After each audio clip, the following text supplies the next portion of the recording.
The Rifleman. Some of my best memories of my childhood were weekend mornings coming downstairs and watching whatever old Western was on the TV. From the first time I saw the Lone Ranger pull his 6-shooter, I fell in love with the West and the cowboys that roamed it. I think that's why I often seek Western themes and stories that aren't necessarily part of the genre.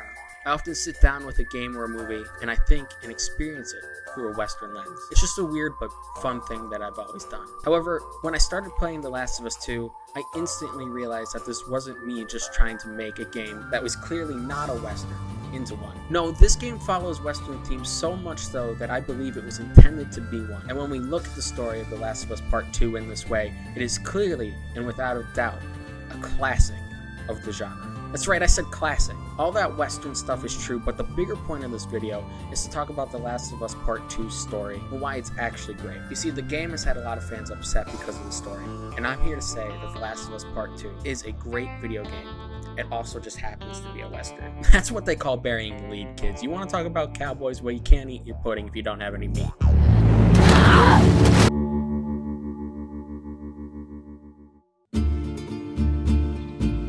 The best way to start this conversation is by giving you a rundown of the story. So in case you didn't read the card at the beginning, major spoilers for the entirety of The Last of Us Part 2.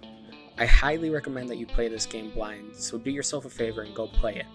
Then come back to this video. Right off, the game doesn't start off where I think most people thought it would. Joel is noticeably older and settled into a comfortable life in the small settlement of Jackson. He is cleaning a guitar and telling his brother Tommy about how he massacred the Fireflies to save Ellie, and that she still doesn't know what really happened that day. Tommy and Joel leave the house that they were in, the 6 strings strapped to Joel's back. They mount their horses and ride back to Jackson. I'd like to take this time to address the elephant in the room. By now, you probably know what happened to everybody's favorite Texan, and understandably you were upset about his fate. But when you really take a step back and take time to consider his story, you'll see that Joel had to die. This is where some of the cowboy and Western stuff comes in, so see, you didn't have to wait all that long. Joel as a character fits pretty well into the aging true cowboy character type.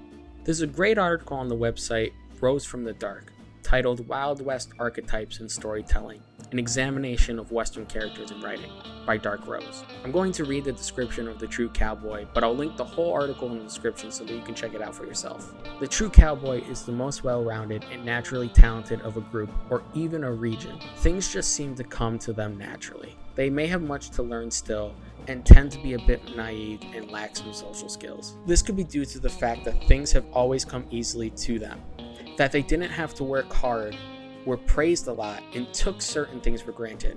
When things shifted though, whether by tragedy or just coming of age in a harsh world, they need to learn to accept that they need the support of others not only to get by, but to truly thrive in life. These types are quite often loners as well. Their natural abilities may have alienated them, or they spent so much time honing or engaging them that they became isolated. There can be quite a thick shell to crack. The true cowboy is often the main character of the story, but at times is an extremely versatile support character or one who jockeys for the spotlight with the main character, whether intentionally or not. In my opinion, Joel fits this description perfectly. You can see that when it comes to the defense of Jackson. Joel is one of the people who is leaned on most heavily. He's always on patrol and he almost has a mythical status about him. Even when Joel isn't physically present, the residents of Jackson are asking about him. The true cowboy is the most naturally gifted or talented of the group, or even the region. We see Joel's skills on display in the first game. He's a crack shot and a master of stealth. He can craft new weapons and tools out of junk he finds just lying around. True cowboys tend to be a bit naive and lack social skill. I don't think I would go so far as to say that Joel's naive, but he does lack some social skills. He doesn't seem to socialize too much with the residents of Jackson, and he has more than one awkward conversation with Ellie throughout the events of the game. However, I think this clip sums it up nicely. I think they should be terrified of you.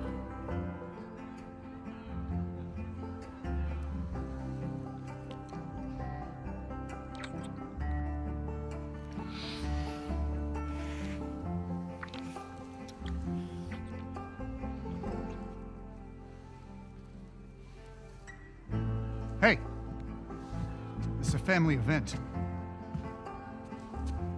Sorry. Sorry. Remember next time there's kids around. Yeah, like you're setting such a great example. Oh, just what this town needs. Another loudmouth dyke. The fuck did you just say? Ellie, Hey! Ellie, don't. Get the hell out of here. Get your hands off me. Hey! Enough. Come on, you. Let's go for a walk. What about them? You worry about yourself. Let's get you some fresh air. You all right, kiddo? What is wrong with you? He had no right. And you do? I don't need your fucking help, Joel.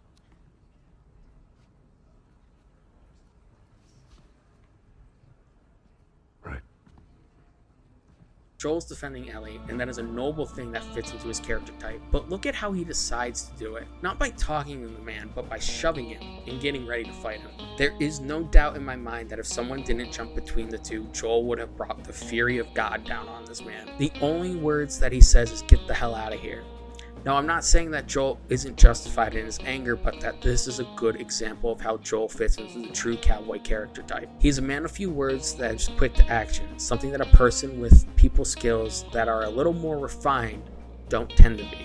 I think the most compelling argument that Joel is a true cowboy is this part of the character type. When things shifted though, whether through tragedy or coming of age in a harsh world, they often need to learn to accept that they need the support of others. I mean, this whole characteristic is pretty much the entire plot of the first game. Joel loses his daughter and then is thrust into a new world that he isn't equipped to handle. He has to learn to adapt, and part of that for him is pushing everyone away in this new world. He's now able to handle himself, but he's completely shut off. It is only when he meets Ellie he's able to open himself back up, and he realizes that he needs people because it gives him something to fight for, exactly like Rose says. Joel's arc in the first game is about that, and now that he realized it, his character doesn't have much room for growth. I'm not saying that he's not a great character, but his arc is over. At this point, he's in a position that a lot of old cowboys find themselves in. He isn't the young man that he once was, and his way of being just doesn't fit into this ever-changing world. Side note, you can see some visual examples of Joel not fitting into the new world and longing for the old one in his house. It's covered in Western imagery and symbols, and just makes me think that Naughty Dog really did intend for this to be the case, and I'm not making this shit up. Another side note, it's a bit of a stretch, but Joel's main weapon is a revolver. It's a snub-nose revolver, and I can't recall ever seeing a cowboy use such a weapon, but I'm just saying that they could have gave him any kind of gun,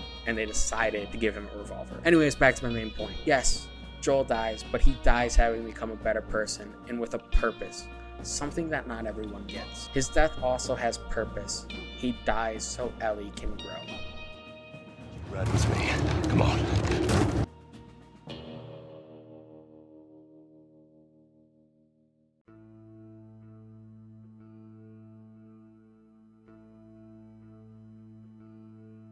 Yes, Abby kills Joel by beating him to death with a golf club.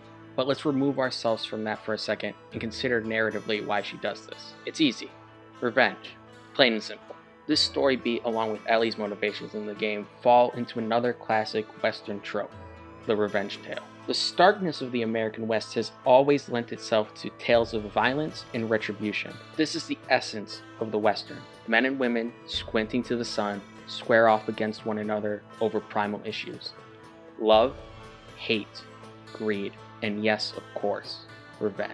Dramatically speaking, vengeance can be a one-note affair. As an idea, I hate you and I want to kill you is fairly straightforward. And yet revenge stories often become complicated affairs. Revenge may seem simple, may seem like it'll solve everything, but it never really does. In the Bible, God warns against revenge, saying, "Vengeance is mine." Why does the good Lord hog the retribution for himself? Because as it turns out, human beings tend to make a mess of revenge. Jack Hickson. Hickson's overview of the revenge tale in relations to westerns really fits well into The Last of Us 2. Revenge as a driving force has been featured in many popular westerns, including classics like Stagecoach, a film considered to be a blueprint for the genre as a whole, and High Plains Drifter, a film where Clint Eastwood avenges his own death. Abby's father was killed in a way that from her point of view was cruel and unjust. Now we know why Joel did what he did, but that doesn't mean that the people outside of him weren't affected, including Abby and Ellie. Abby's story isn't even new to video games. We see it in the epilogue of Red Dead Redemption, when Jack kills Edgar Ross, after Ross kills his father John. Offspring's going after the father's killer is as western as black cats and horses. Ellie doing it after Joel's death just fits right in.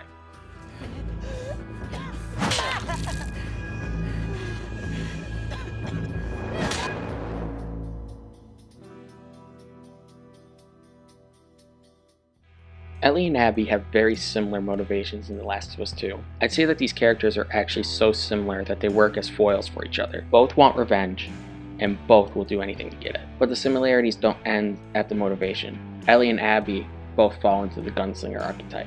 As the best in the West, the gunslinger can be proficient in many things, but there is one thing that they do better than almost anyone. They are the heavy hitters of the team who clean up when called upon. As specialists, they can do their one thing even better than the true cowboy can. It happens to be something that comes in very handy, of course, but it may not come to fruition right away.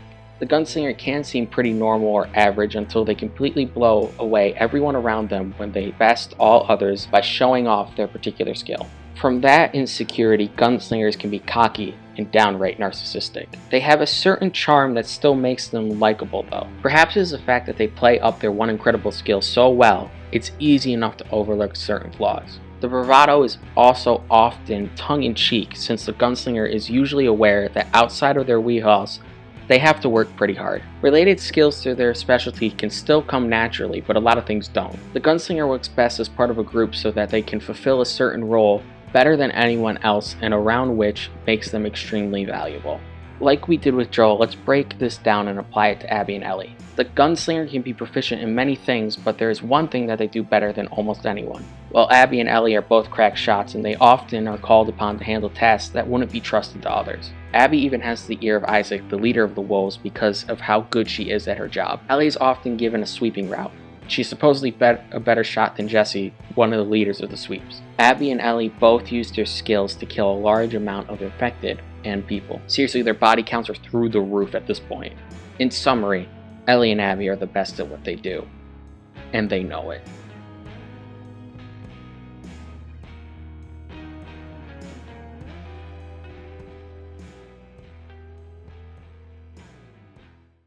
Let's acknowledge a shortcoming in the Western genre right now. Its depictions of minority groups, especially Native Americans, have in the past been offensive, to say the least. However, I do think the genre as a whole has grown up a lot, and while there's still a lot of work to be done, it's a lot better than it used to be. Now that that's out of the way, let's talk about the wolves and the scars as an allegory for the native plight and the mysterious stranger trope. We first learn about the scars from the viewpoint of the wolves. We are very much conditioned to see them as the enemy. They are savages and they will kill you without remorse. Isaac thinks it's his duty to take the land that the scars currently inhabit from them, and that his actions are justified. When Abby goes to the Scar settlement that Isaac is going to attack with Lev and Yara, we learn that most of the Scars are not trained to fight. In many ways, they are peace-loving people, and they simply want to be left alone. Yes, there was a war between the Scars and the Wolves, but there was a truce signed by both sides. However, the fighting started again after a group of young Scars was killed after basically harassing a group of Wolves. Any excuse that they can find to impose their will, the Wolves will take. The Scars also live a life where they reject technology. Their weapons are bows, and they make their lives in simple wooden homes. They are very much trying to preserve a way of life. In the course of Abby's story, she runs into two young Scars who are being chased by other Scars. Another aside real quick, I'm not trying to justify this part of the Scars' philosophy. The treatment of Lev and his sister is awful, simple as that. But the Scars versus the Wolves aspect of this story is very interesting to compare with Westerns. The Lev, Yara, and Abby part is interesting to compare in a completely different way. Abby helping these two Scars is a lot like the mysterious stranger in Westerns. The mysterious stranger is a hero who just kind of passes through town and saves town folks on their way out.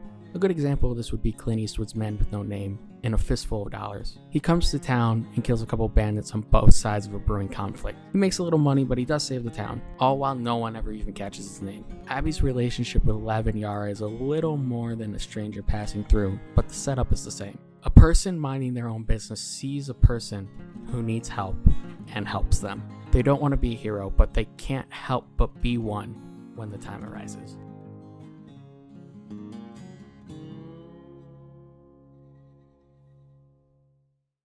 While Ellie's main driving force in the story is revenge, Dina simply wants to get Ellie home safe so that they can live a happy life together. They often talk about settling down and living a quiet life on a farm. This is often the end goal for the protagonist in Western stories. For a time, Ellie and Dina achieve this goal. They do things like grow their own food and raise sheep. As a matter of fact, this game has a whole sheep herding section, something that we often see in other Western video games. This part of the game reminds me a lot of story beats from the original Red Dead Redemption, the gold standard of Western video games. In that game, John Marston tries to hang up his gun and live a simple life with his family, but the sins of his past cannot be outrun. Despite his efforts, John is killed for his past deeds. I couldn't help but play this part of The Last of Us 2 and be reminded of the end of Red Dead. It's peaceful, but you know that this is the calm before a storm.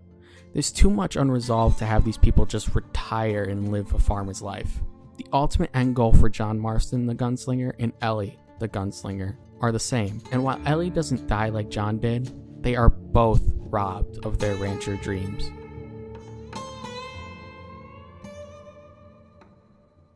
Before I talk about the conclusion of The Last of Us 2 and how its bleak ending fits perfectly into the conventions of the Western genre, I'd like to take a quick break to discuss visual elements that pop up throughout the game that incite a Western feeling. I waited till now to talk about these because I think it's less important than the characters and the story beats that fall into the genre, but I do think it's worth mentioning. Again, these are less important in my opinion, so let's go rapid fire through these. Okay, here we go. The ever-recurring guitar. This on its own isn't very Western, but in the context of everything else we've talked about, having a guitar play such an important part in the narrative reminds me of the films of Gene Autry, but just way darker. The main form of transportation goes from a car in the first game to a horse in the second. In the museum section of the game, you can actually wear a cowboy hat and put it on dinosaur bones. Eventually, you can even put it on Joel, our true cowboy. Now that symbolism is out of the way, let's talk about the ending of this game and how it solidifies that The Last of Us 2 is a Western. It's all led up to this. Two gunslingers are about to show down for one last time. This is the final confrontation. The outlaw stands across from the hero on the main city street. The hero waits for the outlaw to pull. It's the setup for every high noon showdown in almost every Western. The Last of Us 2 also ends in a showdown, but Ellie and Abby aren't pulling 6-shooters at noon. No, they are bare-knuckle brawling on the ocean shore. The Last of Us 2 isn't clear about who the bad guy is. In a way, neither of them are. But I would argue that the circumstances leading to this final showdown between Abby and Ellie make Ellie more of the outlaw than Abby. Yes, Abby killed Joel, but as we talked about, he had it coming. Ellie wants to kill Abby for similar reasons to why Abby killed Joel, but we've seen Ellie destroy everything in her way. Abby killed one person when they went to Jackson. Ellie has killed countless people that Abby cared about. She let her hate consume her. In her own words, scars, wolves, fireflies, fuck all these groups. Abby, on the other hand, has embraced the scars even though she was conditioned to hate them. Ellie's becoming a more hateful person while Abby is becoming more accepting. Abby doesn't even want to fight Ellie at the end of the game, she just wants to be left alone. Ellie threatens Lev and makes Abby fight. Not unlike the outlaw threatening the town sheriff's family, making him fight. So there they are, on the ocean shore, ready to kill each other. Ellie the outlaw and Abby the reluctant hero. They fight. And in the end, Ellie the outlaw is victorious. But she doesn't kill Abby. No one really wins. But the duel has ended.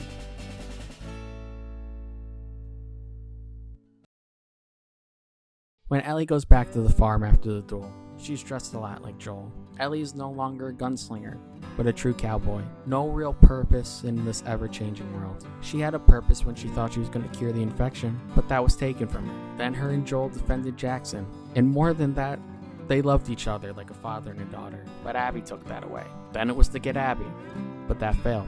Then her family with Dino, but she couldn't leave her business with Abby unfinished, so Ellie threw that away. She again fails not because she was beaten, but because she could no longer go through with it. Ellie goes once again to play guitar the way Joel taught her, but her fingers are missing, bitten off during her showdown with Abby. She can no longer finger the chords to play the song. To me, that represents that Ellie's old life is gone. She can't go back to it. The only thing left for her to do is to put the guitar down and let go. Her old world's gone. She's officially a true cowboy. As the credits roll, Wayfaring Stranger plays, a song made famous by another cowboy, Johnny Cash. The lyrics are as follows. I'm just a poor wayfaring stranger, traveling through this world below. There is no sickness, no toil, nor danger in this bright land to which I go. I'm going there to see my father and my loved ones who have gone on. I'm just going over Jordan. I'm just going over home. I know dark clouds will gather round me. I know my way is hard and steep. But beauteous fields arise before me, where God redeems their vigils keep. I'm going there to see my mother. She said she'd meet me when I come. So I'm just going over Jordan. I'm just going over home. In a lot of ways, this is the anthem of Ellie and the true cowboy. Just a person wandering through a land of hardship, trying to get home. The Last of Us 2 is not the game you probably wanted. I understand that you wanted to see Ellie and Joel together again, but that isn't how the world works. We don't always get that closure, and we just have to live with that. Ellie and Joel were not on good terms when he died, but the world isn't fair, and we don't always get to say goodbye or I forgive you. Take the lesson of this game and try to apply it to your life. Give forgiveness you've denied. Call your parents or your friends that you haven't talked to in a while but wanted to. You never know when you won't be able to. I'll sum up everything I've said in one more sentence. The Last of Us 2 is a great game that is made even better when read through a Western lens.